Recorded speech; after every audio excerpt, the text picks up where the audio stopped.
नमस्कार। आज मैं आपके लिए एक ऐसी कहानी लेकर आया हूँ जो आपको हंसाएगी, रुलाएगी और जिंदगी की एक बहुत बड़ी सच्चाई भी दिखाएगी। ये कहानी है भरोसे की, धोखे की और दो मासूम दिलों की। आइए कहानी शुरू करते हैं। सबसे पहले अगर आप पहली बार KTV स्टोरी चैनल पर आए हैं तो हमारे परिवार का हिस्सा बन जाइए और चैनल को सब्सक्राइब कर लीजिए। और अगर आपको ये कहानी अच्छी लगे तो लाइक, शेयर और कमेंट करना बिल्कुल मत भूलिएगा। आपका हर कमेंट मुझे बहुत हिम्मत देता है। तो चलिए बिना देर किए शुरू करते हैं। एक गांव था जिसका नाम सुखपुर था। वहां एक आदमी रहता था जिसका नाम रामनाथ था। रामनाथ एक बहुत ही सीधा साधा और गरीब किसान था। गांव के लोग उसे प्यार से रामू कहकर पुकारते थे। रामू अपनी थोड़ी सी कमाई में बहुत खुश था। उसके मन में कभी भी बड़ा आदमी बनने का लालच नहीं था। रामू के घर के ठीक सामने एक बूढ़ी अम्मा का घर था जिनका अपना कोई नहीं था।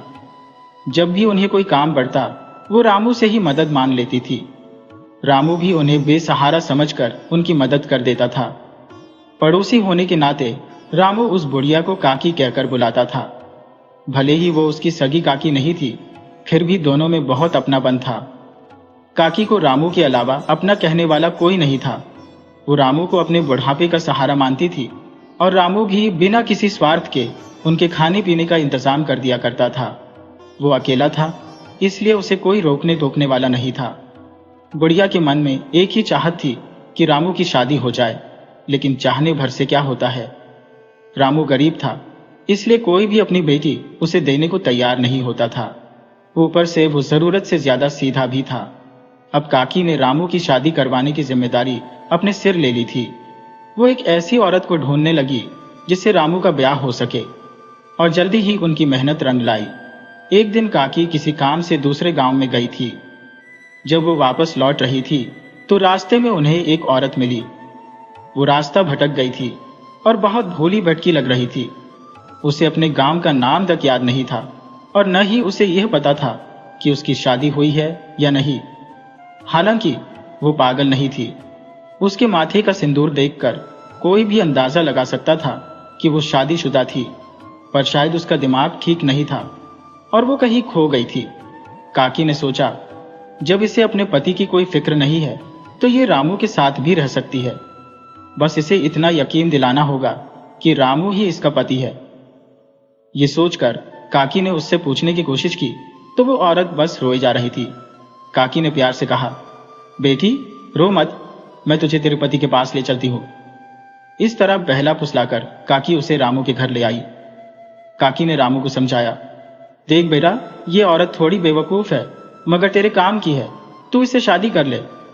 रामू बोला, काकी ये औरत शादीशुदा लग रही है, धोखे से शादी करना सही नहीं होगा। अगर इसका पति इसे ढूंढता हुआ आ गया तो बहुत मुसीबत हो जाएगी। इससे अच्छा है कि मैं इसका घर पता करके इसे वापस भेज दूं। काकी बोली, रामू तू बेकार की बातें मत कर। अरे तुम मर्द लोग औरतों के बारे में कुछ नहीं जानते। मैं औरत हूं, मुझे सब पता है। ये औरत न तो किसी की पत्नी है और न ही इसका कोई बच्चा है। ये बिल्कुल कुंवारी है। बस एक कमी है कि ये थोड़ी बावली है, लेकिन इससे कोई फर्क नहीं पड़ता। तुझे शादी के लिए एक औरत चाहिए और ये तेरे लिए एकदम ठीक है। ये तेरे घर का काम भी करेगी और तेरे लिए बच्चे भी पैदा करेगी। रामू ने कहा, काकी मैं अभी इस औरत से शादी नहीं कर सकता। मैं देखूंगा कि इसे ढूंढने कोई आता है या नहीं। जब कोई नहीं आएगा तब मैं इसे अपनी पत्नी बना लूंगा। काकी ने कहा, ठीक है, अपनी तसल्ली के लिए एक हफ्ता देख ले। रामू ने एक सप्ताह तक इंतजार किया। जब कोई भी आदमी उस गांव में किसी औरत को ढूंढता हुआ नहीं आया तो काकी के कहने पर रामू ने उस औरत से शादी कर ली। 1 साल के अंदर ही उनके घर एक बेटा हुआ और फिर दूसरे साल दूसरा बेटा। लेकिन वो औरत अपने बच्चों को देखकर खुश नहीं थी। दोनों बच्चों का पालन पोषण काकी को ही करना पड़ता था। काकी उस औरत को घर के अंदर छुपाकर रखती थी। वो जानती थी कि यह किसी और की पत्नी है, क्योंकि वो आज भी किसी की राह देखती रहती थी। कभी कभी उदास होकर घर की दहलीज पर खड़ी हो जाती और किसी के आने का इंतजार करती। धीरे धीरे समय बीता और उस औरत को रामू के साथ रहते हुए 5 साल हो गए। काकी को लगा कि इस औरत से खेतों का काम भी करवाना चाहिए। वो घर में रहती है, इसलिए उदास हो जाती है। यह सोचकर काकी ने उस औरत को रामू के साथ खेतों में भेजना शुरू कर दिया। उधर एक दिन एक आदमी अपने 8 साल के बच्चे के साथ गांव में कुछ ढूंढता हुआ आया। रामू की पत्नी ने उस आदमी को ध्यान से देखा। उस आदमी को भी कुछ शक हुआ तो वो रामू के खेत में चला आया। वो औरत उस आदमी को देखकर उससे लिपट गई। कभी वो बच्चे को चूमती तो कभी उस आदमी से लिपट जाती। रामू तो बस खड़ा होकर यह सब देखता रह गया। उस औरत की याददाश्त वापस आ चुकी थी। वो रामू की तरफ देखकर बोली, ये मेरा पति है और ये मेरा बेटा है, मगर तुम कौन हो? मैं भी कितनी पागल हो, अपनी बातें दूसरों से कहने लगती हो। और वो उस आदमी और बच्चे के साथ चली गई। रामू बस देखता ही रह गया। उस औरत को याद भी नहीं था कि उसके 2 छोटे बच्चे भी थे। रामू उससे कुछ भी नहीं कह पाया। उसे तो पहले ही शक था कि वो औरत शादीशुदा है। उसका दिमाग फिर गया था, इसलिए सब कुछ भूल गई थी और अपने पति बच्चे को देखते ही उसकी याददाश्त लौट आई और वो रामू को भूल गई। रामू ने घर जाकर काकी को सारी बात बताई, जिसे सुनकर काकी बहुत परेशान हो गई। रामू बोला, काकी अब मैं क्या करूं? खुद को संभालूं या इन बच्चों को? अपनी पत्नी को भूल पाना मेरे लिए आसान नहीं है। काकी बोली, तूने उसे जाने क्यों दिया? रामू बोला, उसने मुझे पहचानने से इनकार कर दिया तो मैं क्या करता? काकी ने कहा, अब तुम उसे भूल जाओ और इन बच्चों का पालन पोषण करो। ये बच्चे बड़े होकर तुम्हारा सहारा बनेंगे। रामू बोला, नहीं काकी, बिना पत्नी के आदमी की जिंदगी बेकार होती है। जब तक मैं अकेला था तब ठीक था, लेकिन अब मेरी हालत ऐसी हो गई है कि कुछ भी अच्छा नहीं लगता। रामू को अब कुछ भी ठीक नहीं लग रहा था। एक दिन वो घर से निकला और कहीं चला गया, वापस लौटकर नहीं आया। काकी ने उसे खोजने की बहुत कोशिश की, लेकिन वो नहीं मिला। अब दोनों बच्चों की जिम्मेदारी काकी के ऊपर आ गई थी। वो उस दिन के लिए पछता रही थी जब वो उस औरत को घर लेकर आई थी। वो सोचती, न वो उस औरत को घर लाती, न उन्हें यह दिन देखना पड़ता। रामू कितना आज्ञाकारी था। वो तो उसकी माँ की तरह सेवा करता था, लेकिन वो औरत उसे बावला बनाकर चली गई। रामू के पास जमीन और घर तो था, लेकिन उस पर काम करने वाला कोई नहीं था। काकी ने दोनों बच्चों को माता पिता की तरह पाला और धीरे धीरे वो बड़े होने लगे। अब वो 12 साल के हो चुके थे। काकी उन्हें अक्सर समझाती, बेटा अब तुम अपनी जिम्मेदारियां संभाल लो, मेरे बूढ़े शरीर का कोई भरोसा नहीं। समय बीतता गया और दोनों बच्चे बड़े हो गए। अब बुढ़िया को आराम मिल गया था। दोनों लड़कों ने घर का सारा काम संभाल लिया था। बड़े भाई का नाम विकास और छोटे का नाम दीपक था। सभी लोग उन्हें विकासू और दीपू कहकर बुलाते थे। काकी के दिमाग में अब एक बात आई कि दोनों लड़कों की शादी करवा देनी चाहिए, लेकिन रामू वाली बात सोचकर वो डर जाती कि मैंने एक बार शादी करवाई और अपने बेटे से हाथ धो बैठी। रामू आज तक वापस नहीं आया और न ही उसका कोई पता चला। वो जिंदा है या मर गया यह भी नहीं पता। इस बात से काकी घबरा गई और उन्होंने विकासू और दीपू के सामने कभी भी शादी की बात नहीं की। विकासू और दीपू दोनों भाई कभी कभी बेवकूफियां भी करते थे। एक दिन उन्होंने सुना कि पड़ोस में रहने वाले श्याम का लड़का किशन अपनी पत्नी को लेने ससुराल गया है, तो उन्होंने भी फैसला किया कि हम भी अपनी पत्नियों को लेने के लिए ससुराल जाएंगे। जब वो दोनों खेतों से घर वापस आए तो अपनी दादी से कहने लगे, दादी कल हम ससुराल जा रहे हैं अपनी अपनी बीवियों को लाने। दादी बोली, क्या बेवकूफों वाली बातें करते हो? तुम दोनों की तो अभी शादी ही नहीं हुई, तो बीवी कहां से आ गई? विकासू बोला, दादी हमें बेवकूफ मत समझो, हमने अपनी आंखों से देखा है। सुबह सुबह किशन अपने ससुराल गया है अपनी पत्नी को लाने के लिए। उसकी भी शादी कहाँ हुई है? आदमी जब पत्नी लाने ससुराल जाता है तभी तो उसकी शादी होती है। दादी ने कहा, अरे बेवकूफो, किशन का ब्याह हुए तो 10 साल हो गए। अब जाकर उसकी पत्नी समझदार हुई है, इसलिए वो उसे लेने गया है। जब तुम दोनों की शादी हो जाएगी तो तुम भी पत्नी लेने चले जाना। विकासू बोला, दादी हमें बहलाने की कोशिश मत करो, तुम नहीं चाहती हो कि हम ससुराल जाएं और अपनी पत्नी को लेकर आए। दादी ने कहा, अरे तुम दोनों बावले हो गए हो, चुपचाप जाकर अपना काम करो, मैं जल्दी ही तुम दोनों की शादी करवा दूंगी, तब तुम अपने ससुराल जाना। मैं भी तो यही चाहती हूँ कि तुम दोनों की शादी हो जाए। भला मुझे क्या पड़ी है इस बुढ़ापे में तुम दोनों का खाना बनाने की। दोनों भाई चले तो गए, पर उन्हें लगा कि उनकी दादी उनके साथ कुछ धोखा कर रही है। वो सोचने लगे, हमारा ब्याह कहीं ना कहीं तो हुआ है, मगर दादी बता नहीं रही। शायद उसे बहू से खतरा है। वो अकेले अकेले घर में दूध दही खाती रहती है। अगर घर पर बहू आ गई तो दादी को उन्हें भी खाना देना पड़ेगा। अब दोनों भाइयों का मन काम में नहीं लग रहा था। वो खेत में बैठकर अपने पड़ोस के लड़के किशन के आने का इंतजार करने लगे। तभी गांव का एक आदमी आया, जिसका नाम माधोलाल था। वो चुगली करने में बहुत माहिर था। उसने देखा कि दोनों भाई उदास बैठे हैं, तो माधोलाल उनके पास गया और कहने लगा, क्या बात है भाई, बहुत उदास हो? दोनों कहने लगे, काका, दादी हमें ससुराल नहीं जाने दे रही है। माधोलाल को चुगली करने का अच्छा मौका मिल गया था। वो तो पहले से ही जानता था कि दोनों भाई बेवकूफ है। उसने बात बनाते हुए कहा, बेटा, तुम्हारी दादी तुम्हारी अपनी दादी नहीं है। अगर अपनी होती तो उसे अपने नातियों की चिंता होती, अपनी बहुओं की चिंता होती, मगर वो तो तुम दोनों को नौकर बनाकर काम लेती है।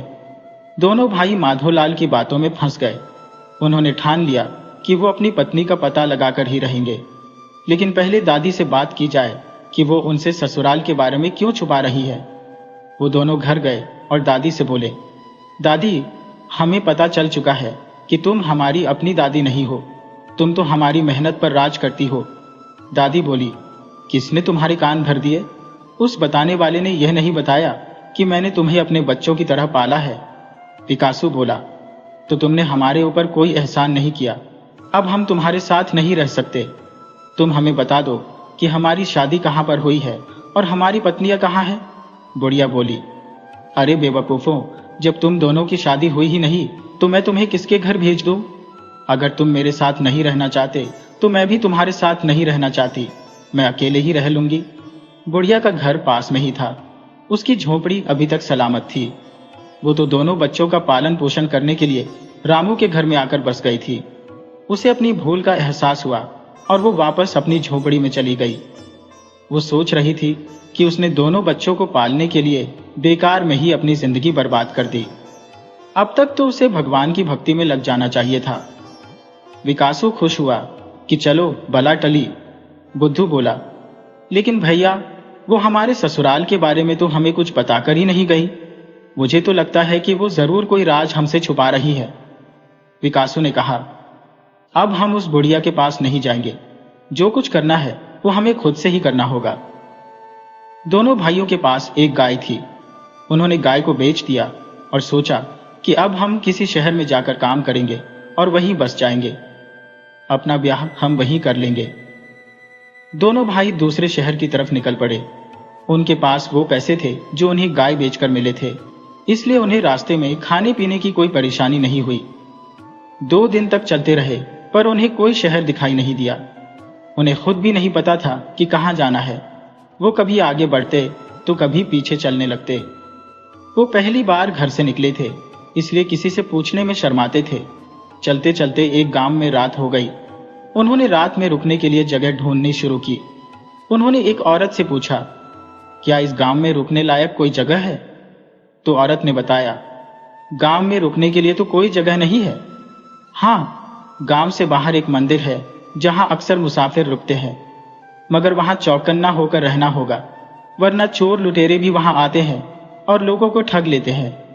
आधी रात को वो मुसाफिरों का सामान लेकर भाग जाते हैं।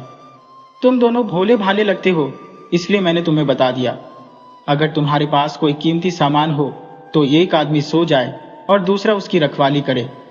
दोनों भाई बोले, अच्छा किया जो तुमने हमें बता दिया।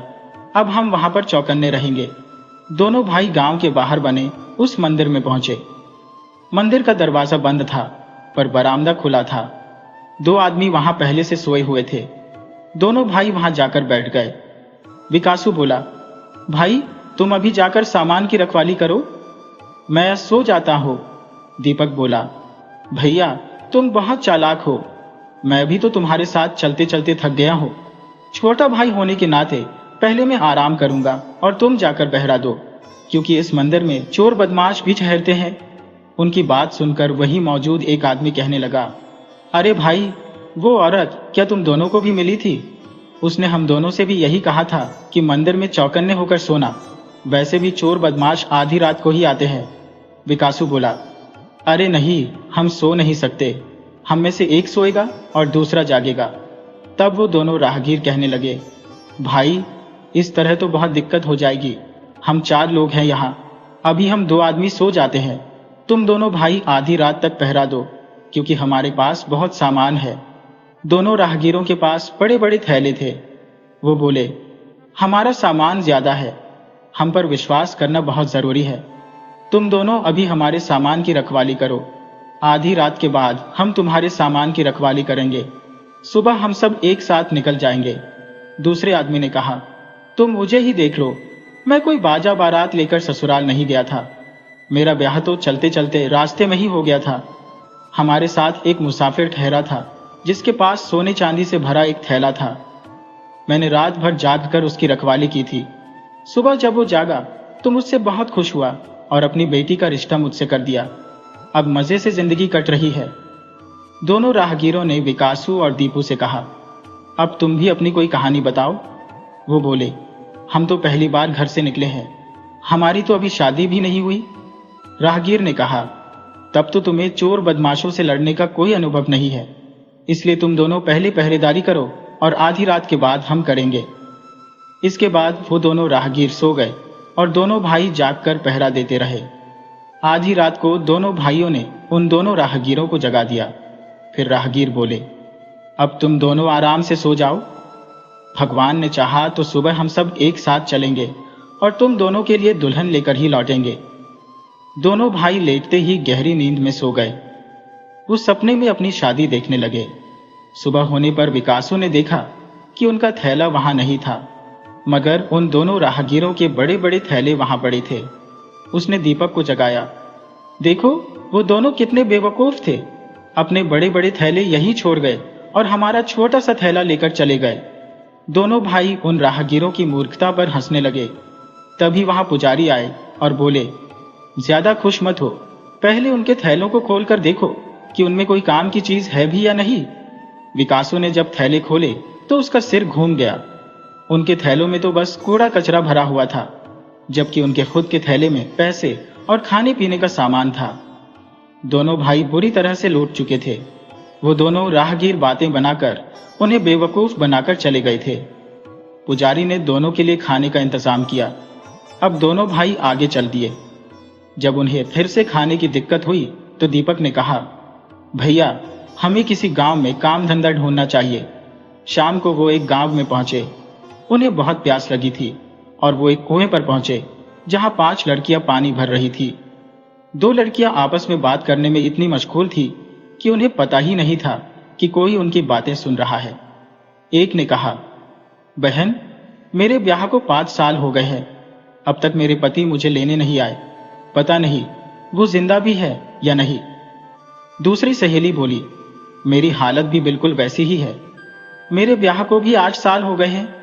मेरे पिता उनके गांव गए पर वहां ताला लगा था, मेरा जीवन भी बेकार हो गया है।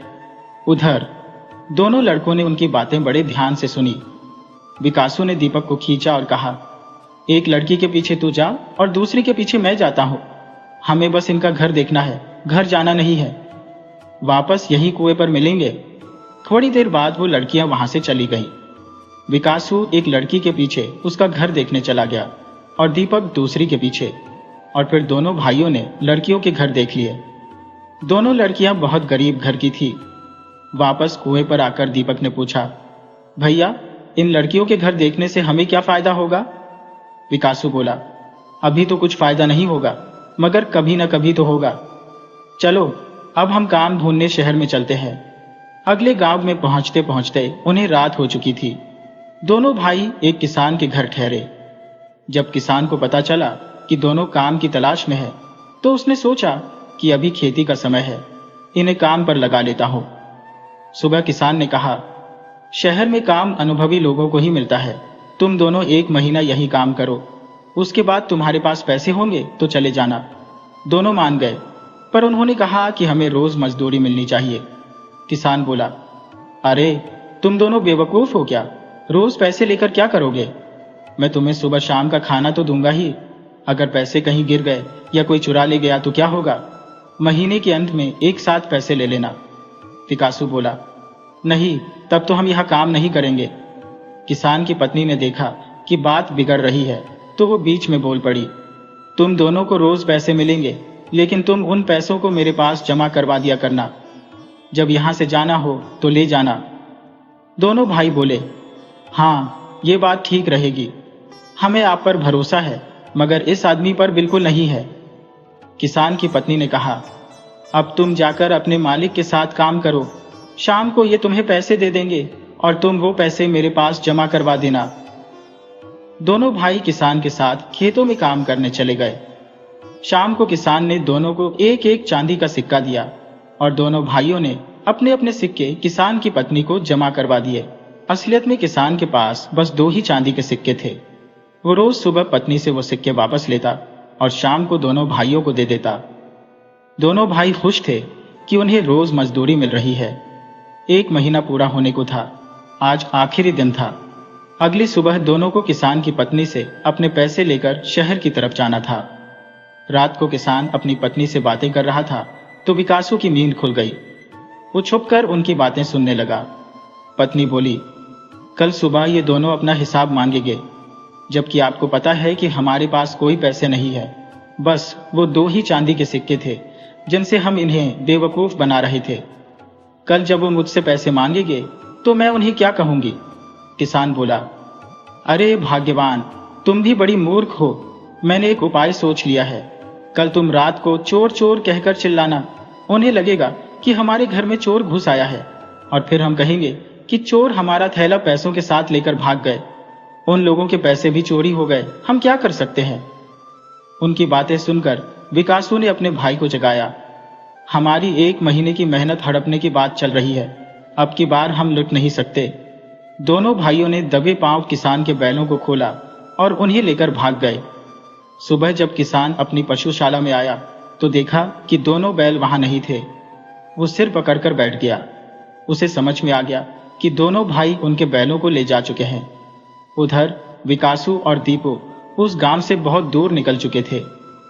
सुबह के समय उन्हें रास्ते में एक किसान मिला जिसका एक बैल बूढ़ा हो चुका था और दूसरा मर चुका था। उसने दोनों भाइयों से वो बैल खरीद लिए और बदले में उन्हें 100 चांदी के सिक्के मिले। इसके बाद विकासू अपने भाई को समझाते हुए कहने लगा, तुम जिस लड़की का घर देखकर आए थे उसके घर चले जाना। मैं जिस लड़की का घर देखकर आया था मैं उसके घर चला जाऊंगा और हम उन्हें अपनी अपनी पत्नी बताकर ले आएंगे। इसके बाद दोनों भाई बाजार गए और कुछ कपड़े और मिठाइयां खरीदी। फिर वे दोनों उन लड़कियों के घर चले गए। विकासू जब उस लड़की के घर गया और उसने अपने सास ससुर के पैर छुए, मिठाई दी और कपड़े दिए तो कहने लगा, आप लोगों ने शायद मुझे पहचाना नहीं। सास बोली, बेटा, तुम्हें नहीं पहचानेंगे तो किसे पहचानेंगे? तुम हमारी बेटी के पति हो, मगर इतने दिनों तक तुम कहाँ थे? वो बोला, मैं काम के सिलसिले में परदेश गया हुआ था। अभी अभी मैं सीधा वहीं से आ रहा हूं। सास बोली, बेटा, मेरी बेटी का ख्याल रखना। विकासू बोला, आप चिंता मत कीजिए, मैं आपकी बेटी को रानी बनाकर रखूंगा। उसकी होने वाली पत्नी ने भी जब उसे देखा तो सोचा कि जरूर यह कोई अमीर आदमी लगता है, इसके साथ जाना ही ठीक रहेगा। दूसरे भाई दीपक के साथ भी यही हुआ और वे दोनों अपनी अपनी पत्नियों को विदा कराकर घर को चल दिए। रास्ते में वो दोनों मिल गए और साथ साथ चलने लगे। विकासू अपनी पत्नी से बोला, देखो, मैं तुम्हें धोखे में नहीं रखना चाहता। मैं तुम्हें बता देना चाहता हूं कि मैं तुम्हारा वो वाला पति नहीं हूं जो तुमसे ब्याह करके तुम्हें भूल गया है। तब उस औरत ने कहा, हम दोनों को पता है कि तुम हमारे वो वाले पति नहीं हो। तुम दोनों तो वो हो जो हमारी बातें कुएं के पास खड़े होकर ध्यान से सुन रहे थे। तुम दोनों हमारे पीछे पीछे हमारे घर तक आए थे और फिर वापस लौट गए थे। तभी हम दोनों ने जान लिया था कि हमारे पहले वाले पति आए या न आए, लेकिन तुम दोनों जरूर आओगे। अब तो आप ही हमारे पति हो। हम दोनों अपनी मर्जी से आप दोनों के साथ आई है। दोनों भाई जब अपनी पत्नियों को लेकर घर पहुंचे तो वहां कोई नहीं था। उन्हें अपनी पत्नियों के साथ देखकर बूढ़ी दादी बहुत खुश हुई। वो आगे बढ़ी मगर उदास होकर वापस लौट गईं। यह देखकर विकासू की पत्नी कुछ समझ गई और कहने लगी, हम आपके घर में तब तक नहीं जा सकती जब तक आपकी माँ या आपकी दादी हमें घर में प्रवेश न करवाए। विकासु समझ गया कि उसकी पत्नी बहुत चतुर है। इसके बाद वो दादी के पास गया और उनके पैर पकड़ लिए। कहने लगा, दादी, मुझसे गलती हो गई। मैंने तुमसे बुरे शब्द कहे, मगर उस वक्त हम दोनों भाई बेवकूफ थे। लेकिन अब हमें सब समझ में आ चुका है कि आप ही हमारी असली माँ हो। बुढ़िया बेचारी ममता की भूखी थी। वह तुरंत उनके साथ चली आई। अपनी दोनों बहुओं को देखकर वो बहुत खुश हुई। उन्होंने बड़े ही प्यार से दोनों बहुओं का गृह प्रवेश करवाया। अब बुढ़िया के दोनों बेवकूफ बेटे अपनी पत्नियों को लेकर आ गए थे और फिर पूरा परिवार एक सुखमय जीवन बिताने लगा। दोस्तों, इस कहानी से हम यह सीखते हैं कि चाहे कितनी भी मुश्किलें क्यों ना आए, हमें अपनी समझदारी और हिम्मत नहीं छोड़नी चाहिए। सच्चा रिश्ता धोखे से नहीं, बल्कि भरोसे और ईमानदारी से बनता है। मुझे पूरी उम्मीद है कि आपको यह कहानी पसंद आई होगी। तो वीडियो को लाइक कीजिए, शेयर कीजिए और साथ ही अपने अच्छे कमेंट्स करना बिल्कुल मत भूलिएगा। कमेंट बॉक्स में अपना नाम और अपने शहर का नाम भी लिखें। तो मिलते हैं आपसे किसी अगली कहानी में। तब तक के लिए इजाजत दीजिए।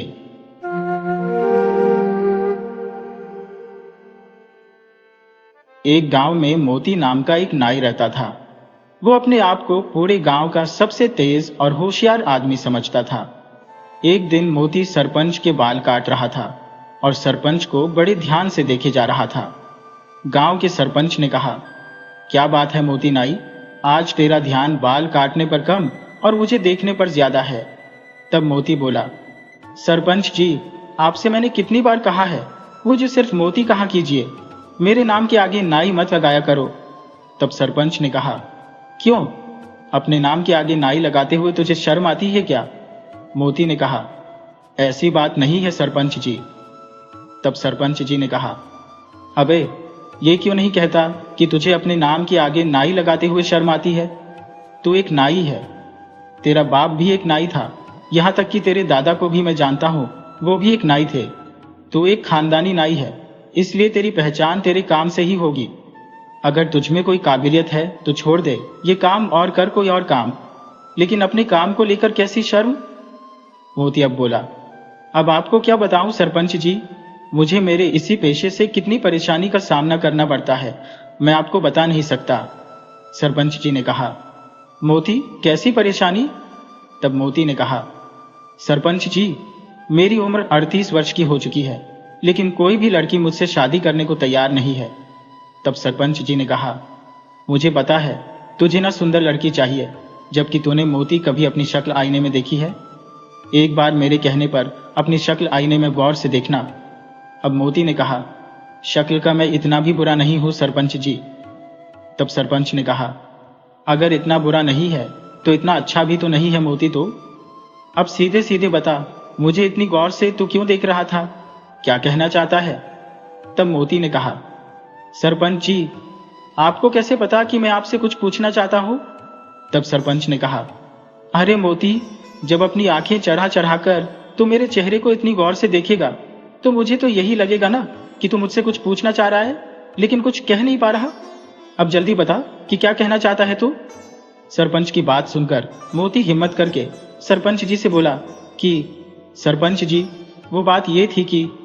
सरपंच जी बोले, अब बताना, ये हकलाता रहेगा। तब मोती बोला, सरपंच जी, मैं कैसे बोलूं? सरपंच जी ने कहा, अरे अपने मुंह से बोल। मोती बोला, हाँ हाँ, मुंह से ही बोलूंगा। फिर मोती बोला, सरपंच जी, आपकी बेटी रानी की भी तो अभी तक शादी नहीं हुई है ना? वो भी तो कम से कम 36 बरस के आसपास की है। आप अपनी बेटी की शादी मुझसे करा दीजिए। मोती की बात सुनकर सरपंच गुस्से में आग बबूला होकर खड़ा हो गया और उसने एक जोरदार थप्पड़ मोती के गाल पर जड़ दिया और बोला, नाई, तू जानता भी है कि तू क्या बोल रहा है? तेरे बाप मेरे पिताजी का खास नाई था। सिर्फ तेरे बाप का लिहाज करके तुझे सिर्फ एक थप्पड़ मारा है मैंने। अगर तेरी जगह कोई और ये बोलने की हिम्मत भी करता ना, तो मैं उसकी मार मार कर हड्डी पसली एक कर देता। तेरी हिम्मत कैसे हुई ये सब सोचने की? मोती बोला, सरपंच जी, मैंने ऐसा कौन सी गलत बात कह दी? मैंने तो सिर्फ आपकी बेटी से शादी करने के लिए बोला था। सरपंच ने कहा, अरे ओ बेवकूफ नाई, तू एक नाई है तू, समझ ले अच्छी तरह। तेरा और मेरी बेटी का रिश्ता नहीं हो सकता। मेरी बेटी के बारे में सोचने से पहले एक बार अपना पेशा तो देख लेता। और चल, एक बार को मैं तेरा पेशा भी भूल जाऊं, पर क्या तुमने कभी आईने में अपनी शक्ल देखी है? किसी पुराने पेड़ का घटिया सड़ा हुआ खजूर दिखता है तो? इतना कहकर सरपंच जी गुस्से में बाहर चले गए। सरपंच जी की बात सुनकर मोती, जो बहुत परेशान था, उन्हें सरपंच जी की बात बिल्कुल भी पसंद नहीं आई थी। मोती बोला, थू है तुझ पर। अरे, अगर मैं नाई हूं तो इसमें मेरी क्या गलती है? क्या मेरे कोई अरमान नहीं है? क्या मेरे कोई सपने नहीं है? ये गांव का सरपंच अपने आप को समझता क्या है? नहीं रहना मुझे अब इस गांव में और नहीं करना मुझे अब ये नाई का धंधा। अब तो मैं सरपंच की बेटी से शादी करूंगा और अब इस गांव में तभी कुछ बनकर ही लौटूंगा और इसकी बेटी से शादी करके दिखाऊंगा। अगले दिन मोती ने अपनी नाई की दुकान बंद कर दी और नए धंधे की तलाश में वह दूसरे गांव की तरफ चल दिया। अब मोती जंगल के रास्ते में ही था, तभी उसके कानों में एक साधु की आवाज टकराई। साधु ने कहा, आगे मत जाना बेटा, आगे एक शेर बैठा हुआ है। मोती ने कहा, साधु बाबा, तुम्हारा दिमाग तो ठीक है, शेर घने जंगलों में होते हैं। साधु ने कहा कि मैं कोई मामूली साधु नहीं हूं बेटा, यकीन नहीं आता तो कुछ देर मेरे पास बैठ जा। अब मोती उस साधु के पास बैठ गया। कुछ ही देर में एक शेर दहाड़ता हुआ आकर उन दोनों को घूरने लगा। मोती बोला, महाराज, ये शेर तो हम दोनों को खा जाएगा, आपने तो मुझे मरवा ही दिया। साधु ने कहा, तू चिंता मत कर बेटा, जब तक मैं तेरे साथ हूं शेर तेरा कुछ नहीं करेगा, ये कुछ देर में वापस चला जाएगा। शेर कुछ देर बाद जंगल की तरफ चला गया। मोती बोला, महात्मा जी, आप तो वाकई बहुत ही पहुंचे हुए हैं। साधु भी रहस्यमयी अंदाज में मुस्कुराकर बोला, मैं जानता हूं बेटा कि तू एक नाई है और नाई का धंधा छोड़कर तू दूसरे धंधे की तलाश में दूसरे गांव जा रहा है ताकि कुछ बनकर अपने गांव वापस आए। तब मोती ने कहा, आप तो अंतर्यामी हैं महात्मा जी, महाराज मेरी मदद कीजिए। साधु ने कहा, क्या चाहते हो बच्चा? तब मोती नाई बोला कि महाराज महात्मा जी, मैं बड़ा आदमी बनना चाहता हूं। मैं चाहता हूं कि मेरा विवाह सरपंच की बेटी से हो जाए, लेकिन मेरे काम को देखते हुए सरपंच जी अपनी बेटी का विवाह मुझसे नहीं करना चाहते। इसीलिए मैंने अपना गांव छोड़ दिया, क्योंकि वे सब मुझे वहां पर नाई नाई कहकर पुकारते हैं। इसी वजह से मैं 38 वर्ष की उम्र में भी कुंवारा हूं। साधु ने कहा, ठीक है बेटा, मैं तेरी मदद करने के लिए तैयार हूं, लेकिन मैं तुझे अपनी मायावी शक्ति से धन दौलत तो नहीं दे सकता। तब मोती ने कहा, महात्मा जी, मैं आपकी बात का मतलब नहीं समझा। तब उस महात्मा ने कहा कि मैं तुझे एक शक्ति दे सकता हूं मोती। मोती ने कहा, कैसी शक्ति महाराज? तब साधु ने कहा, तू जिस किसी भी व्यक्ति को कुछ देर तक गौर से देखेगा तो तू उस व्यक्ति का कुछ देर बाद भविष्य देख लेगा। अब जो मोती नाई ने कहा, दूसरों के भविष्य को देखने से मुझे क्या फायदा मिलेगा महाराज? तब साधु ने कहा, खुद को बहुत चतुर समझते हो ना तुम तो, अपनी चतुराई से इस शक्ति का फायदा उठा लेना, मगर याद रखना, अगर तू मेरी दी हुई शक्ति का फायदा अपनी चतुराई से उठाने में कामयाब हो जाता है तो ये कभी मत भूलना कि तेरा अतीत क्या था। नाई ने कहा, क्या मतलब महाराज? तब वह साधु महात्मा बोले, मतलब यही कि तू एक नाई था, और हां, मेरी दी हुई शक्ति का प्रयोग तू सिर्फ अपने जीवन में 2 बार कर सकता है। इतना कहकर साधु मुस्कुराता हुआ वहां से चला गया। अब मोती दूसरे गांव में चला गया। वह सुबह से लेकर शाम तक गांव वालों को देखता रहा कि तभी उसकी नजर गांव में बनी हुई एक कोठी पर पड़ी। वो कोठी उस गांव के चौधरी की थी। चौधरी अपनी कोठी के बाहर एक शहरी व्यक्ति से अपनी एक जमीन का सौदा कर रहा था। मोती उस चौधरी को गौर से देखने लगा। कुछ देर बाद गौर से देखने के बाद जो मोती की आंखों में चमक आ गई, वह दौड़ता हुआ चौधरी के पास चला गया और मोती ने जाकर चौधरी से कहा, चौधरी साहब, इस सौदे को रोक दीजिए, ये सौदा आपके लिए सही नहीं है। चौधरी ने कहा, तुम कौन हो और ये कैसी बातें कर रहे हो? कहीं तुम पागल तो नहीं हो गए हो? तुम जानते भी हो ये सौदा करोड़ों का है। तब मोती बोला, मेरा नाम मोती है। मैं कुछ दिन पहले विदेश से भारत आया हूं, मगर बस में किसी ने मेरा पासपोर्ट और मेरे सारे पैसे चुरा लिए। तब से मैं ऐसे ही उस चोर को पकड़ने के लिए भटक रहा हूं। देखिए, मैं भी एक बहुत बड़ा बिजनेसमैन रहा हूँ।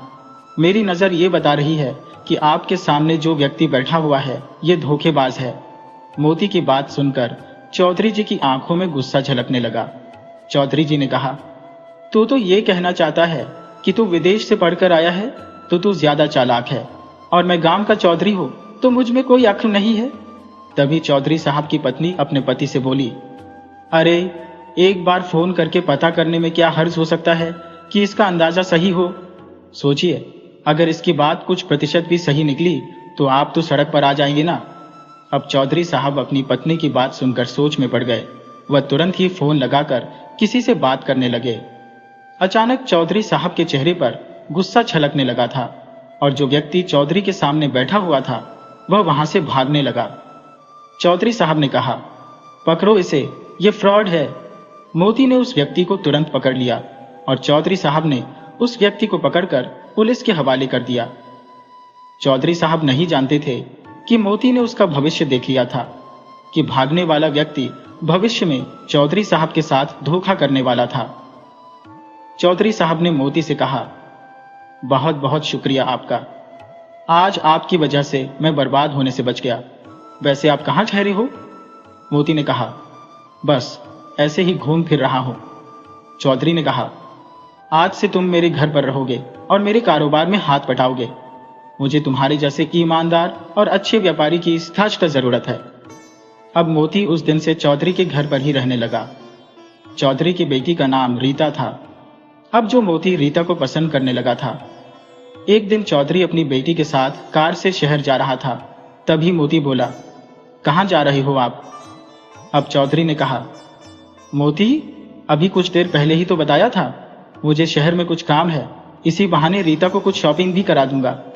मोती ने कहा कि चौधरी साहब आज मत जाओ, कल चले जाना, आज मुझे कुछ ठीक नहीं लग रहा। चौधरी ने कहा, ये कैसी बातें कर रहे हो मोती तुम? मेरा शहर जाना आज बहुत जरूरी है। मोती ने कहा, अपने उस जरूरी काम को कल निपटा लीजिएगा चौधरी साहब। मोती ने कहा कि कल कर लेना काम, आज मत जाओ। तब चौधरी साहब कहने लगे, मोती, तुम व्यापारी हो, अच्छे व्यापार करना जानते हो, लेकिन अब तो तुम ऐसी बातें कर रहे हो जैसे तुम भविष्य देख सकते हो और तुम्हें पहले से ही आभास हो गया हो। क्या आज मेरे साथ कुछ सही नहीं होने वाला है? चौधरी की बात सुनकर मोती बुरी तरह से घबरा गया। सच तो यही था कि मोती ने चौधरी का भविष्य देख लिया था। वह जानता था कुछ देर बाद चौधरी की कार का एक्सीडेंट हो जाएगा। चौधरी की पत्नी चौधरी से बोली, आप इसकी बात मान क्यों नहीं लेते? अपने जरूरी काम को कल कर लेना। चौधरी बोला, नहीं चौधराइन, आज मेरा जाना बहुत जरूरी है। चौधराइन ने कहा, ठीक है, अगर आपको मोती की बात नहीं माननी है तो आपकी मर्जी, लेकिन मैं रीता को आज आपके साथ नहीं जाने दूंगी। अब चौधरी बोला अपनी पत्नी से, तो ठीक है भाग्यवान, जैसी तुम्हारी मर्जी। और चौधरी वहां से चला गया। मगर कुछ ही देर बाद चौधरी की एक रोड एक्सीडेंट में मौत हो गई। रीता और उसकी मां इस दुनिया में अब अकेली पड़ गई थी। इतने बड़े कारोबार को संभालने वाला अब कोई नहीं था। कुछ दिनों के बाद चौधराइन और मोती से बोली, मोती, मेरे पति के जाने के बाद अब इतने बड़े कारोबार को कौन संभालेगा? मैंने और मेरे पति ने सोचा था कि सारा का सारा कारोबार रीता के पति के हवाले कर देंगे और हम दोनों तीर्थ यात्रा पर चले जाएंगे, लेकिन वह ये दिन देख नहीं सके। मैं चाहती हूँ मेरी बेटी का विवाह तुमसे हो जाए। क्या मोती, तुम मेरी बेटी से विवाह करोगे? चौधराइन की बात सुनकर मोती के मन में लड्डू फूटने लगे। मोती यही तो चाहता था। उसने तुरंत हामी भर दी और दूसरे दिन रीता और मोती का विवाह धूमधाम से संपन्न हो गया। अब मोती रातों रात करोड़पति बन चुका था, लेकिन गांव वालों से मिले मान सम्मान की वजह से वह खुद को राजा समझने लगा था। एक दिन रात के समय मोती अपनी पत्नी से बोला, देखो रीता, तुम मेरी पत्नी हो तो ये तुम्हारे लिए बहुत बड़ी खुशनसीबी की बात है। तुम्हें मेरी सेवा करनी चाहिए। रीता ने कहा, मैं तो आपकी सेवा ही करती हूँ। देखो, मैंने एक बार, मोती कहने लगा, तुम्हारे पापा को बर्बाद होने से बचाया था। अगर मैं ऐसा नहीं करता तो वह उसी दिन सड़क पर आ जाते। रीता बोली, अच्छा। तो अब वह कहने लगा, मोती, मेरे पैरों में बहुत ज्यादा दर्द है, तुम मेरे पैरों को दबा दो। मोती की बात सुनकर उसकी पत्नी रीता उसके पैर दबाने लगी। मोती लगातार कई घंटों तक अपनी पत्नी से पैर दबाता रहा। उसकी पत्नी थकान से जैसे ही उसकी आंख झपकी, मोती तुरंत बोला, रीता, जब तक मैं ना कहूं तब तक तुम्हें रुकना नहीं है। इसके बाद तुम्हें मेरा सर भी दबाना है। उस दिन के बाद मोती अपनी पत्नी से रोज रात भर पैर दबवाता। रीता परेशान होकर अपनी माँ से बोली, माँ, इन्होंने तो मेरा जीना हराम कर रखा है। रोज रात भर ये मुझसे कभी पैर कभी सर दबवाते हैं, मैं सो भी नहीं पाती हो। चौधराइन बोली, बेटी, तू चिंता मत कर। मैंने सुना है कि यहाँ एक बहुत ही पहुंचे हुए साधु महाराज आए हैं जो सबकी मुसीबतें पल भर में दूर कर रहे हैं। कल मैं तुझे चुपके से उन्हीं साधु महात्मा के पास लेकर चलूंगी। अगले दिन रीता अपनी माँ के साथ उन्हीं साधु महात्मा के पास पहुंच गई। साधु ने कहा, क्या हुआ बेटी? रीता ने कहा, महात्मा जी, मेरे पति मुझसे प्यार नहीं करते, मुझसे गुलामों की तरह व्यवहार करते हैं। साधु महात्मा ने कहा, तुम्हारा पति क्या करता है? रीता ने सारी बात साधु महात्मा को बता दी।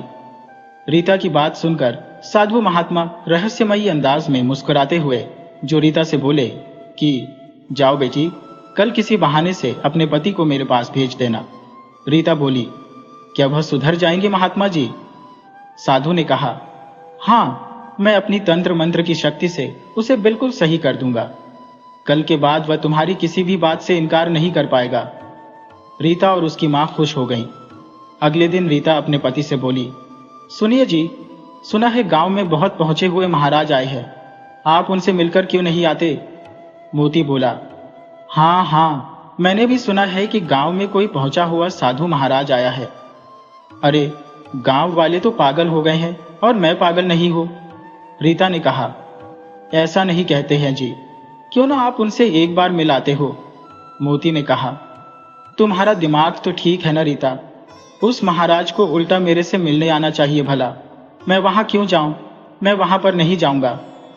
रीता मुंह लटकाकर फिर से साधु महाराज के पास चली गई और बोली, बाबा, वह तो आने को तैयार नहीं है। वह तो उल्टा मुझसे ये कह रहे हैं कि आपको उनसे मिलने जाना चाहिए। रीता की बात सुनकर साधु महात्मा फिर से मुस्कुराते हुए बोले कि किसी बहाने से बेटी अपनी माँ के साथ कुछ देर के लिए दोपहर के वक्त यहाँ पर आ जाना। तुम्हारी गैर मौजूदगी में मैं तुम्हारे घर पर जाकर तुम्हारे पति का तंत्र मंत्र से सही इलाज कर दूंगा। दोपहर के वक्त मोती बोला, रीता, कहाँ हो तुम? तभी कोई जोर जोर से दरवाजा पीटने लगा, क्योंकि अगले दिन रीता अपनी माँ के साथ महात्मा जी के पास चली गई थी। अब मोती बोला, यह दरवाजा भी अब मुझे ही खुद से खोलना पड़ेगा। बताओ कैसे दिन आ गए हैं, अब दरवाजा खोलने के लिए भी मैं स्वयं ही जाऊं। इतना बोलकर मोती ने दरवाजा खोला और मगर सामने का नजारा देखकर वह बुरी तरह से डर गया। उसके सामने उसके पुराने गांव का सरपंच खड़ा था, जो तुरंत अंदर आ गया। मोती ने कहा, सरपंच जी, आप यहाँ कैसे? सरपंच जी ने कहा, अच्छा, तू तो नाईगिरी छोड़कर यहाँ चौधरी बना बैठा है।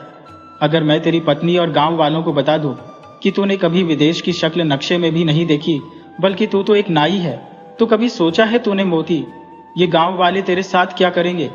तेरी मार मार कर हालत खराब कर देंगे और तुझे इन लोगों के साथ जो 400 बीसी करने के जुल्म में जेल हो जाएगी। सोच, तेरी पत्नी की नजरों में तेरी क्या इज्जत रह जाएगी मोती? मोती बोला, सरपंच जी, मैंने आपका क्या बिगाड़ा है? आप भला ये कैसी और क्यों किसी को बताएंगे? कैसी बातें कर रहे हैं? सरपंच ने कहा, तेरी पत्नी रीता मेरी दूर की रिश्तेदार है। मोती ने कहा, क्या? सरपंच जी ने कहा, और सुन नाई, तेरी पत्नी को मैंने सब बता दिया है। वह बेचारी तेरे आतंक से बेहद परेशान हो चुकी थी, मुझसे अब उसका दुख देखा नहीं गया। मोती बोला, सरपंच साहब, आपने ये क्या कर दिया? वह गांव में अब सबको बता देगी, मैं तो बर्बाद हो जाऊंगा। सरपंच ने कहा, नहीं नहीं मोती, मैंने उसे मना कर दिया है कि ये राज वह अभी किसी को नहीं बताएगी, लेकिन उसने एक शर्त रखी है। मोती ने पूछा, कैसी शर्त?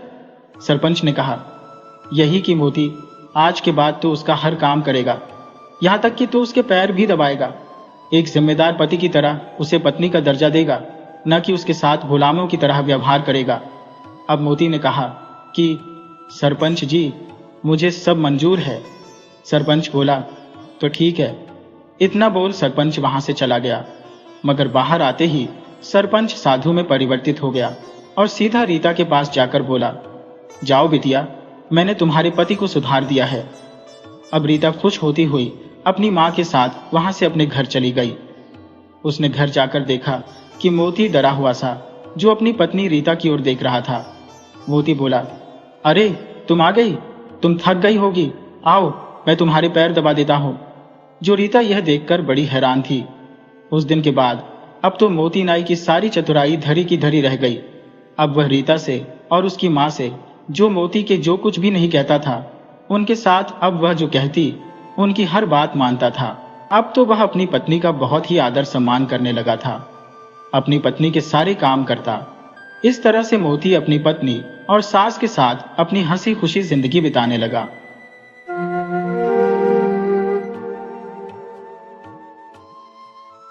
नमस्कार, आज हम आपके लिए एक ऐसी रोमांचक और शिक्षाप्रद कहानी लेकर आए हैं जो हमें सिखाती है कि लालच का फल हमेशा बुरा होता है और ईमानदारी ही सबसे बड़ा धन है। आइए कहानी शुरू करते हैं। अगर आप पहली बार केटीवी स्टोरी चैनल पर आए हैं तो हमारे परिवार का हिस्सा बनने के लिए चैनल को सब्सक्राइब कर लीजिए। और अगर आपको कहानी अच्छी लगे तो इसे लाइक, शेयर और कमेंट करके हमें अपना प्यार जरूर दिखाइएगा। आपका सहयोग ही हमारी प्रेरणा है। बहुत समय पहले की बात है। रूपनगर में महेश नाम का एक माली रहता था। वह राजा के शाही बगीचे में काम करता था, लेकिन फिर भी उसकी हालत बहुत गरीब थी। एक दिन की बात है, जब वह सुबह सवेरे राजा के बगीचे की तरफ जा रहा था तो अचानक एक चिड़िया उसके पैरों तले कुचले जाने से बाल बाल बच गई। महेश ने चिड़िया को उठाकर एक तरफ रख दिया।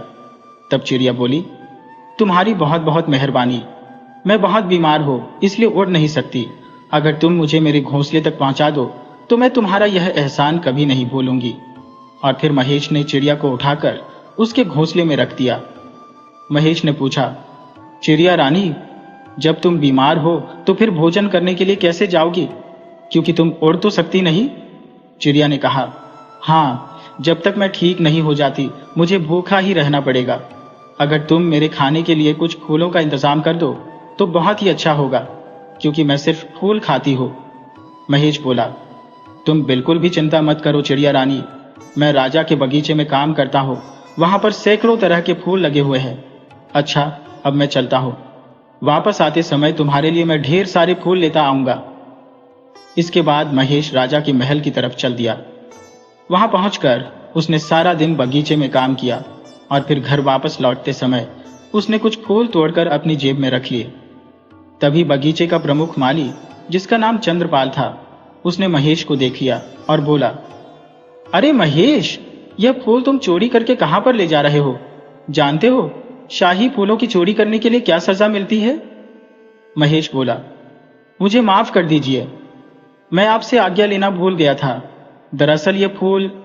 तभी चंद्रपाल गुस्से में बोला, अपनी बकवास बंद करो, मैं इसी वक्त तुम्हें सैनिकों के हवाले कर देता हूं। नहीं नहीं, मुझे माफ कर दीजिए, आप जो चाहे मुझे सजा दीजिए, लेकिन सैनिकों के हवाले मत कीजिए। चंद्रपाल बोला, ठीक है, मैं तुम्हारी इस चोरी को छुपा सकता हूं, लेकिन मेरी एक शर्त है, तुम्हें मुझे इन फूलों की कीमत एक चांदी का सिक्का देना होगा। प्रमुख माली चंद्रपाल की यह बात सुनकर महेश ने तुरंत एक चांदी का सिक्का निकाला और उसे दे दिया। चंद्रपाल बोला, एक बात हमेशा याद रखना कि इस बात का जिक्र तुम किसी के सामने नहीं करोगे, और जब जब तुम फूल लोगे मुझे मेरी दक्षिणा देते रहोगे, ठीक है ना? महेश बोला, ठीक है हुजूर। और इसके बाद महेश फूल लेकर सीधा चिड़िया के पास पहुंच गया और बोला, यह लो चिड़िया रानी, तुम्हारा आहार। उस दिन से महेश रोज बाग से फूल तोड़ता, उसकी कीमत प्रमुख माली को चुकाता और फिर वह फूल चिड़िया रानी तक पहुंचा देता। एक दिन चिड़िया ने कहा, तुम मेरे लिए इतना कष्ट क्यों करते हो महेश? महेश बोला, ऐसी बात नहीं है चिड़िया रानी, तुम्हारी सहायता करके मुझे खुशी मिलती है, तुम जल्दी से अच्छी हो जाओ। अच्छा, अब मैं चलता हूं। इसी तरह से कुछ दिन बीत गए। एक दिन शाम के समय महेश फूल लेकर चिड़िया रानी के पास पहुंचा। महेश को उदास देखकर चिड़िया बोली, क्या बात है महेश, आज तुम उदास लग रहे हो? महेश बोला, चिड़िया रानी, मुझे बहुत दुख है कि कल शायद मैं तुम्हारे खाने के लिए फूल लेकर ना आ सकूं। अरे महेश, मेरे लिए फूल लेकर आने की अब कोई आवश्यकता नहीं है। अब मैं बिल्कुल ठीक हो चुकी हूँ और कल तक तो मैं अपने आप खाने का इंतजाम कर लिया करूंगी। लेकिन तुम किस वजह से उदास हो? चिड़िया रानी, मैं इन फूलों की कीमत बाग के प्रमुख माली को देकर आता था, लेकिन अब मेरे पास एक फूटी कौड़ी भी नहीं बची। ये कहकर महेश ने चिड़िया रानी को सारी बात बता दी। सब कुछ जानने के बाद चिड़िया की आंखें डबडबा आई। वह बोली, महेश, मैं नहीं जानती थी कि मेरे लिए तुम्हें इतनी कुर्बानी देनी पड़ती है, वरना मैं यह हरगिज नहीं होने देती। महेश बोला, तुम दुखी मत हो चिड़िया रानी। मैं इसलिए उदास नहीं था कि मेरे पास अब पैसे नहीं बचे, बल्कि मुझे तो इस बात की चिंता थी कि कल मैं फूल कहां से लेकर आऊंगा। लेकिन अब तुम बिल्कुल ठीक हो चुकी हो, अब मेरी सारी चिंता दूर हो गई। अच्छा, अब मैं चलता हूं। चिड़िया ने कहा, ठीक है तुम जाओ, लेकिन रोज मुझसे मिलने के लिए आते रहना, भूलना मत। उस दिन से महेश चिड़िया के लिए फूल तो नहीं लाता था, लेकिन वापस लौटते समय रोज उससे मिलकर जाता था। एक दिन जब वह घर वापस लौट रहा था तो उसे चिड़िया से मिलने का ध्यान ही नहीं रहा। महेश को वहां से जाते देखकर चिड़िया ने उसे आवाज लगाई, महेश, मैं तुम्हारा कब से इंतजार कर रही थी और तुम मुझसे बिना मिले ही जा रहे हो। अरे चिड़िया रानी, आज तो मुझे ध्यान ही नहीं रहा, बोलो कैसे हालचाल है तुम्हारे? चिड़िया ने कहा, महेश, तुमने बीमारी के समय जो मुझ पर उपकार किया है, मैं उसकी कीमत तो नहीं चुका सकती, लेकिन आज मैं तुम्हें एक ऐसा बीज दूंगी जो शायद तुम्हारे सारे दुख दर्द और गरीबी को दूर कर देगा। यह कहकर चिड़िया ने अपने घोंसले में से एक बीज उठाया और महेश की हथेली पर रख दिया। कहने लगी, सुनो, ये कोई साधारण पौधे का बीज नहीं है, बल्कि एक ऐसा बीज है जिससे ऐसा पेड़ बनेगा जिसका फूल सूंघने वाला हमेशा स्वस्थ और जवान बना रहेगा। इस बीज से जो पेड़ होगा उसके फूल बहुत ही कीमती होंगे और तुम उन फूलों को बेचकर बहुत सा धन कमा सकते हो। लेकिन ध्यान रखना इस पेड़ का, यह पेड़ 1 महीने में ही इतना बड़ा हो जाएगा और इसके फूल सूरज के छिपने के बाद रोज रात के समय ही निकला करेंगे और दिन के समय गायब हो जाया करेंगे। इसीलिए तुम उन फूलों को रात के समय ही तोड़ना।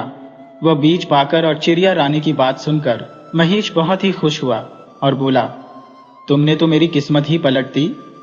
लेकिन एक बात तो बताओ चिड़िया रानी, इतना अनमोल बीज आखिर तुम्हें कहां से मिला?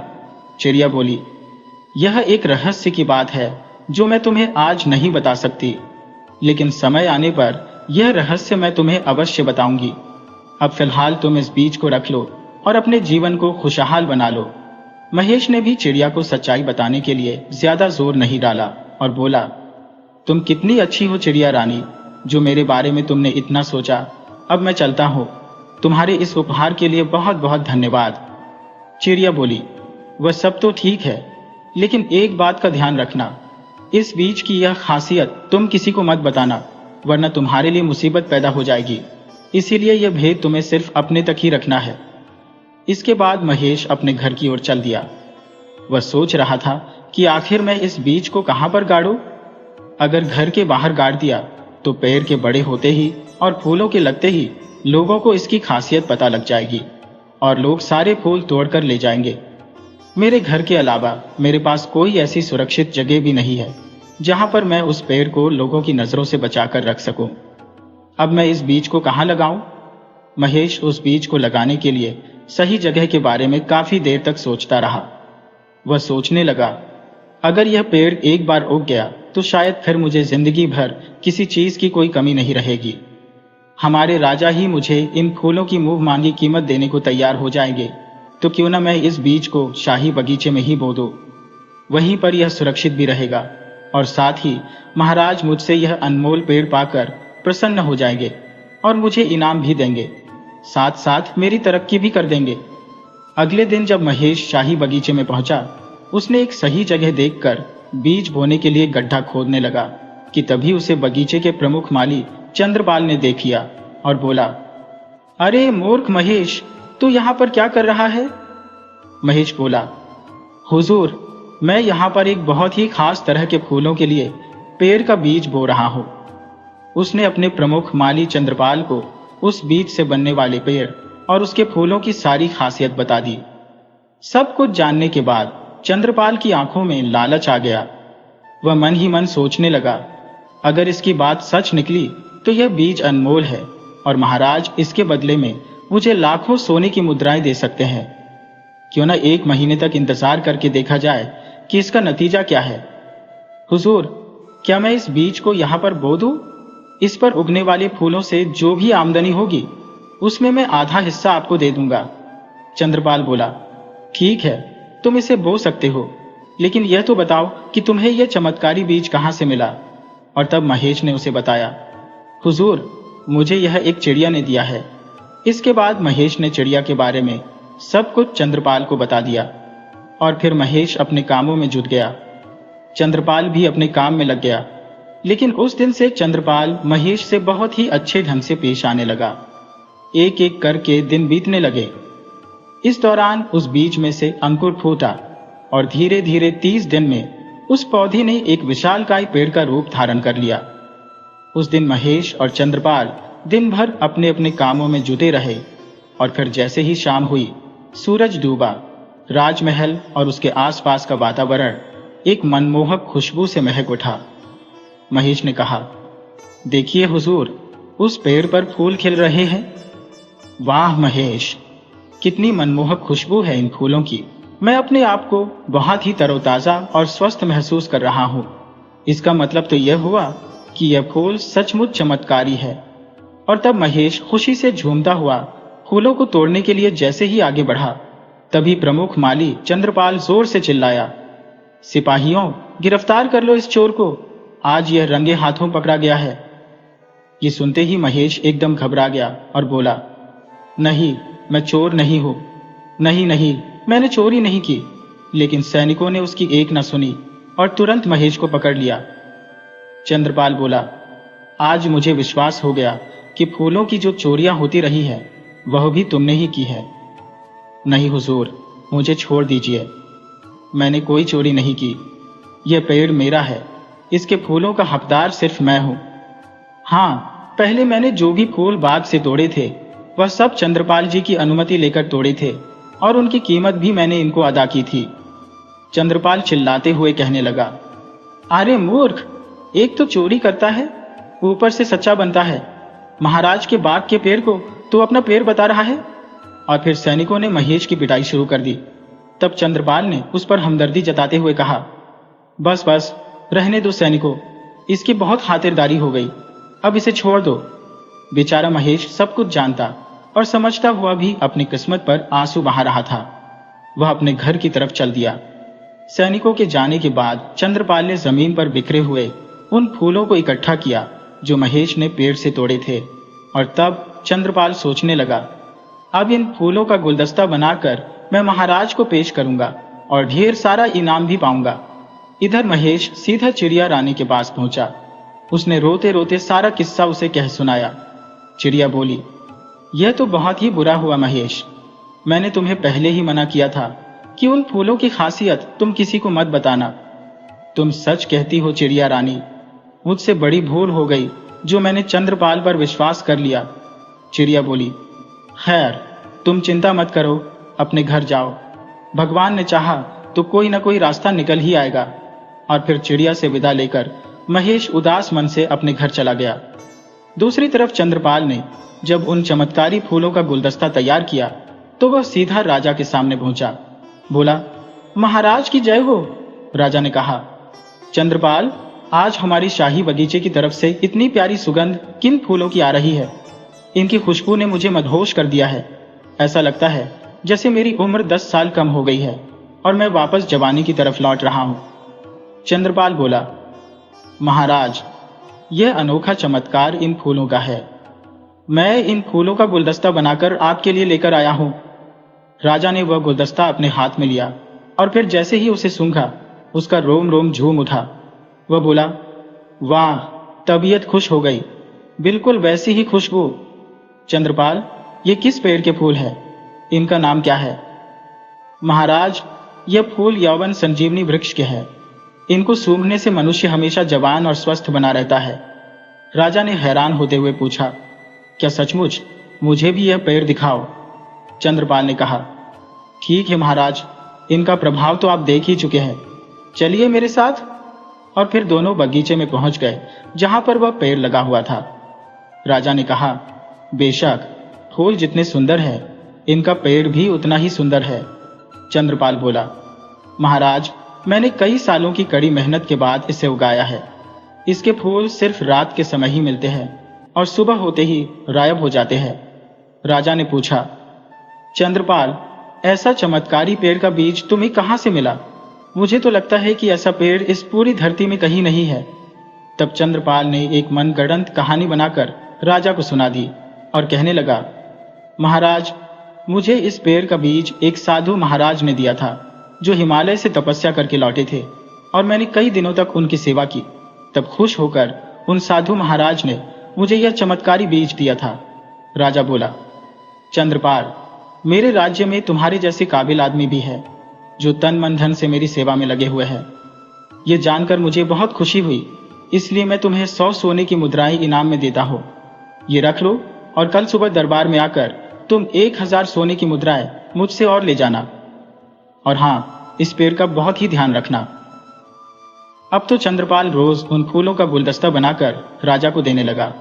राजा फूलों को सूंघता और बहुत ही खुश होता। वह सोचने लगा, इन फूलों से तो दिन प्रतिदिन मेरी कायाकल्प होती जा रही है। मैं बूढ़े से जवान होता जा रहा हूं। उधर बेचारा महेश एक सेठ के यहां पर मेहनत मजदूरी करके अपना जीवन चला रहा था, जबकि चंद्रपाल दोनों हाथों से धन बटोर रहा था। आप विधि का विधान देखिए।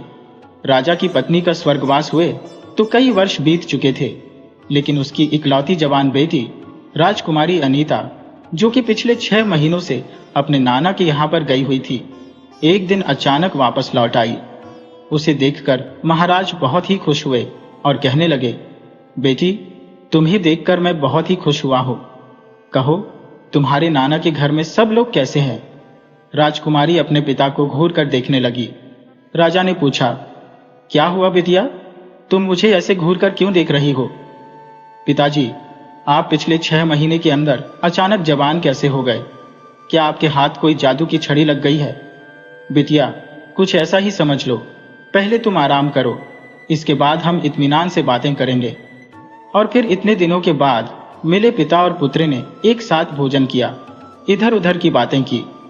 इसी बीच राजकुमारी को अपने पिता की जवानी का राज जानने का ध्यान ही नहीं रहा, और न ही राजा ने इस बारे में उसे कुछ बताया।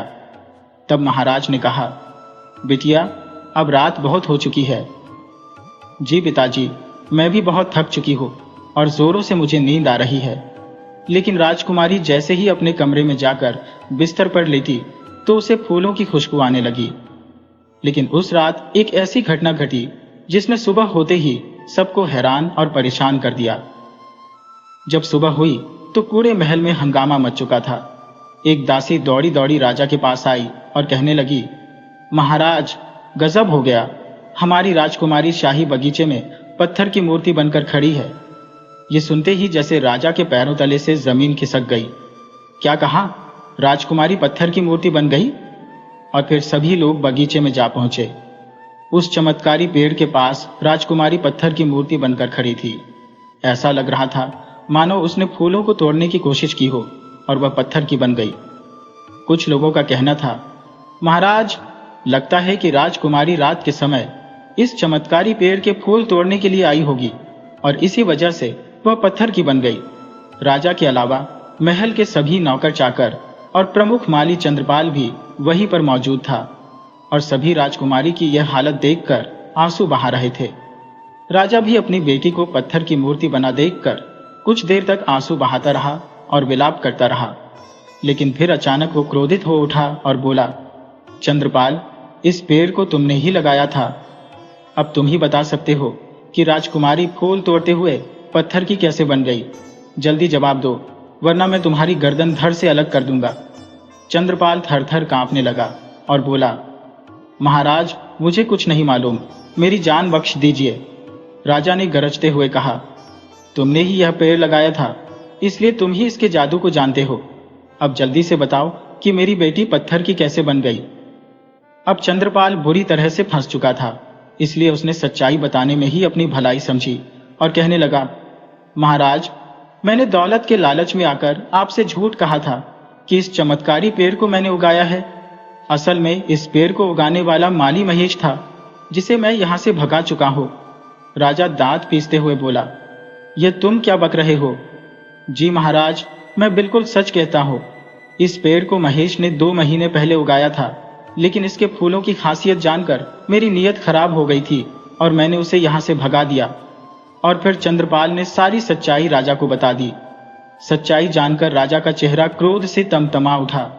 वह बोला, धोखेबाज, तूने न सिर्फ महेश को धोखा दिया है, बल्कि मुझसे झूठ बोलकर भी तूने ढेर सारा धन हड़प लिया है।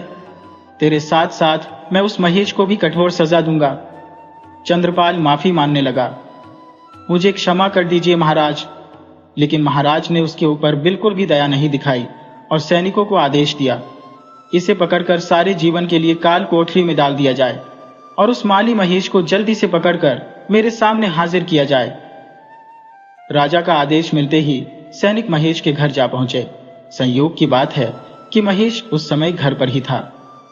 सैनिक महेश को राजमहल ले जाने लगे तो रास्ते में चिड़िया रानी ने उन्हें देख लिया। वह सोचने लगी, अरे ये राजा के सैनिक महेश को क्यों ले जा रहे हैं? इसका क्या कसूर है? मुझे तुरंत राजमहल पहुंचकर इसका कारण जानना चाहिए। कुछ देर के बाद सैनिकों ने महेश को राजा के सामने पेश कर दिया। राजा ने कहा, माली महेश, तुमने हमारे शाही बगीचे में एक ऐसा जादुई पेड़ लगाया है जिसे छूते ही मेरी बेटी पत्थर की मूर्ति बन गई। यह सुनकर महेश के होश उड़ गए। वह बोला, पत्थर की मूर्ति? हाँ, अब तुम ये बताओ कि मेरी बेटी फिर से जीवित कैसे हो सकती है? महेश बोला, महाराज, मैंने वह पेड़ लगाया अवश्य था, लेकिन राजकुमारी पत्थर की मूर्ति कैसे बन गई ये मैं नहीं जानता। राजा बोला, मक्कार, मुझे लगता है तू कोई जादूगर या कोई तांत्रिक है। मैं तेरे टुकड़े टुकड़े कर दूंगा। तभी वहां पर चिड़िया रानी आ गई और बोली, ठहरो राजन, इस तरह से जल्दबाजी से काम मत लो। एक चिड़िया को मनुष्य की भाषा में बोलते हुए देखकर राजा कुछ आश्चर्यचकित हुआ और बोला, इस दुष्ट आदमी को मौत के घाट उतारने से तुम मुझे क्यों रोक रही हो? क्या तुम जानती नहीं कि इसके कारण मेरी बेटी पत्थर की बन गई? महाराज, मैं सब कुछ जानती हूँ और मैं यह भी जानती हूँ कि इस समय आपके दिल पर क्या बीत रही है, लेकिन इसमें महेश का कोई दोष नहीं है। ये सब संयोग से हुआ है, इसलिए आप इसे छोड़ दीजिए। राजा गुस्से में आकर बोला, लेकिन तुम कौन हो और तुम इसकी पैरवी क्यों कर रही हो? महाराज, मैंने ही उस पेड़ का अनमोल बीज महेश को लाकर दिया था। दरअसल बात यह है कि मैं इस भेद को किसी को बताना नहीं चाहती थी, लेकिन क्योंकि अब महेश पर मुसीबत आ पड़ी है तो अब मैं आपको सच्चाई बताती हूँ। दरअसल एक दिन सुबह सुबह जब मैं अपने लिए आहार ढूंढने के लिए निकली थी तो उड़ते उड़ते मैंने एक जगह पर देखा कि कुछ परियां एक पेड़ पर बैठी हुई आपस में बातें कर रही थी। मैं उनकी बातें सुनने के लिए उनके नजदीक जाकर बैठ गई। उनकी बातें सुनकर मुझे पता चला कि वह परियां अक्सर परीलोक से पृथ्वीलोक पर घूमने के लिए आया करती थी। उनमें से एक परी ने कहा, मुझे तो पृथ्वीलोक पर सैर करने में बहुत ही आनंद आता है, अब तो हम यहाँ पर रोज आया करेंगी। बाकी परियों ने भी उसकी हाँ में हाँ मिलाई। तब वह परी बोली, जब हमने यहाँ पर रोज ही आना है तो क्यों न यहाँ पर यौवन संजीवनी पेड़ लगा दिया जाए, ताकि अपना सैर सपाटा करने के बाद हम उन फूलों की महक से हमेशा के लिए स्वस्थ और जवान बनी रहे। बाकी की परियां भी इस बात पर राजी हो गई और वह कहने लगी, हाँ हाँ, यहाँ दूर दूर तक कोई इंसान नजर नहीं आ रहा, इसलिए वह पेड़ लगाने के लिए यह जगह बिल्कुल सुरक्षित रहेगी। और फिर उन परियों ने तालाब के किनारे मिट्टी खोदकर वह बीज बो दिया और अपने हाथों में थामी हुई छड़ियों को हिलाकर वह आकाश में उड़ गई। उनके जाने के बाद मैंने वह गड्ढा खोदा और उस बीज को निकालकर वापस अपने घोंसले में आ गई और फिर मैंने वह बीज महेश को दे दिया ताकि उसकी गरीबी दूर हो सके। मैंने ये बात आज तक किसी को नहीं बताई। अगर मैं सच्चाई बता देती तो कोई भी लालच में आकर मुझे नुकसान पहुंचा सकता था, लेकिन अब जब महेश की जान खतरे में है तो मुझे यह भेद सबको बताना ही पड़ा। और मुझे पूरा विश्वास है कि राजकुमारी को पत्थर का बनाने के पीछे उन परियों का ही हाथ है। हो ना हो, उन परियों को इस पेड़ के बारे में अवश्य पता लग गया होगा और वह रात के समय इस पेड़ पर आती रहती होंगी। जब रात के समय राजकुमारी उत्सुकतावश उस पेड़ के पास गई होंगी और उन्होंने फूल तोड़ने की कोशिश की होगी तो परियां भी वहीं पर मौजूद होंगी और उन्होंने राजकुमारी को चोर समझकर अपनी शक्ति से इन्हें पत्थर की मूर्ति बना दिया होगा। अब वह परियां ही राजकुमारी को नई जिंदगी दे सकती है। आप महेश को छोड़ दीजिए। मैं कोशिश करूंगी कि महेश का साथ लेकर आपकी बेटी को दोबारा से जिंदा कर सको। राजा बोला, ठीक है चिड़िया रानी, मैं तुम्हारी बात मान लेता हूं, लेकिन एक बात का ध्यान रखना, अगर मेरी बेटी मुझे जिंदा नहीं मिली तो इस महेश के साथ साथ मैं तुम्हें भी मौत के घाट उतार दूंगा, चाहे तुम भागकर पाताल में ही क्यों न छिप जाओ। चिड़िया बोली, ठीक है महाराज, मुझे स्वीकार है। और फिर राजा ने महेश को आजाद किया और यह चेतावनी दी कि मुझे 3 दिन के अंदर अंदर मेरी बेटी वापस चाहिए। चिड़िया महेश को अपने घोंसले पर आने के लिए कहकर वहां से उड़ गई। कुछ देर के बाद महेश चिड़िया के पास पहुंचा और बोला, तुम्हारी सहायता के लिए बहुत बहुत धन्यवाद चिड़िया रानी। चिड़िया ने कहा, राजकुमारी को जीवित करने का एक उपाय है मेरे पास। और फिर चिड़िया ने अपनी सारी योजना महेश को बता दी और कहा, अब तुम घर जाओ और रात के समय बिल्कुल वैसा ही करना जैसा मैंने तुमसे कहा है। महेश अपने घर चला गया। वह खा पीकर दिन भर सोता रहा और फिर रात होते ही वह राजा के शाही बगीचे में जाकर एक पेड़ के पीछे छिप गया। रात हो चुकी थी। यौवन संजीवनी पेड़ पर फूल खिल चुके थे और उसकी खुशबू चारों तरफ फैल चुकी थी। आधी रात बीतने के बाद महेश ने क्या देखा कि सचमुच आसमान से 4 परियां बगीचे में उतरी। पहले तो वह सभी परियां राजकुमारी की मूर्ति को देखकर खूब हंसी। एक परी ने कहा, देखो सखी, यह कितना अच्छा हुआ कि हमने एक रात इस महल के ऊपर से गुजरते हुए अपने इस यौवन संजीवनी पेड़ को देख लिया था। मुझे तो उस समय ही यह विश्वास हो गया था कि इसका बीज वहीं से चुराया गया है जो हमने तालाब के किनारे गाड़ा था और वह आश्चर्यजनक तरीके से वहां से गायब हो गया था। अवश्य ही हमारी बातचीत किसी मनुष्य ने सुन ली होगी और हमारे जाने के बाद वह बीज निकाल लिया होगा। तब से मैं चाहती थी कि उस बीज को चुराने वाले चोर को मैं सजा दूं, और देखो तो जब हमने हर रात इस पेड़ पर आना शुरू किया तो हमें इस चोर के बारे में पता लग गया और हमने इसे ऐसी सजा दी है कि अब कोई दूसरा ऐसी हरकत नहीं करेगा। बात दरअसल यह थी कि वह परियां आधी रात के बाद ही बगीचे में आती थी। प्रमुख माली चंद्रपाल सूरज के ढलते ही फूल तोड़कर वहां से चला जाता था, इसलिए परियों की नजर कभी उस पर नहीं पड़ी। और बेचारी राजकुमारी क्योंकि आधी रात के समय वहां पर आई थी तो परियों ने उसे देख लिया और समझा कि वही चोर है। इसके बाद क्या हुआ कि सभी परियों ने अपनी जादू की छड़ियां पेड़ के नीचे रखी और पेड़ पर चढ़ गई। पेड़ पर बैठकर वह फूलों के साथ खेलने लगी, जबकि महेश चुपचाप पेड़ के नीचे पहुंचा और उसने परियों की छड़ियां उठाकर अपने कब्जे में कर ली। तभी एक परी की नजर उस पर पड़ी। वह कहने लगी, अरे देखो, वो आदमी हमारी जादुई छड़ियां अपने कब्जे में लेकर चला गया। सभी परियां दौड़ी दौड़ी महेश के पास पहुंची और कहने लगी, अरे तुम कौन हो? लाओ, हमारी छड़ियां हमें वापस दे दो। महेश ने कहा, मैं यह छड़ियां इस शर्त पर आपको वापस कर सकता हूं कि आप राजकुमारी को वापस जिंदा कर दो। परियां बोली, नहीं, यह चोरनी है। इसने हमारा यौवन संजीवनी पेड़ का बीज चुराया है। हम इसे बिल्कुल जिंदा नहीं करेंगे। महेश ने कहा, आपको गलत फहमी हो गई है। प्यारी परियों, चोर राजकुमारी नहीं बल्कि मैं हूं। और फिर महेश ने परियों को अपनी सारी दुख भरी कहानी सुना दी। महेश की ऐसी दर्द भरी कहानी सुनकर सभी परियों का दिल पसीज गया। उन्हें महेश से हमदर्दी हो गई। वे कहने लगी, ठीक है महेश, तुम्हें जो कष्ट मिला उसके बदले में हम राजकुमारी को फिर से जिंदा कर देंगे, लेकिन इसके साथ ही हम ये पेड़ अपने साथ ले जाएगी। महेश ने कहा, नहीं नहीं, अगर ऐसा हो गया तो फिर मुझ गरीब की जीविका कैसे चलेगी? परी बोली, उसकी तुम चिंता मत करो। हम तुम्हें इतना धन देकर जाएगी कि तुम राजा के बराबर अपना जीवन बिता सकोगे और तुम्हें सारा जीवन कुछ करने की आवश्यकता नहीं रहेगी। ठीक है परियों, अगर ऐसी बात है तो मुझे कोई ऐतराज नहीं है। यह पेड़ तुम अपने साथ ले जा सकती हो।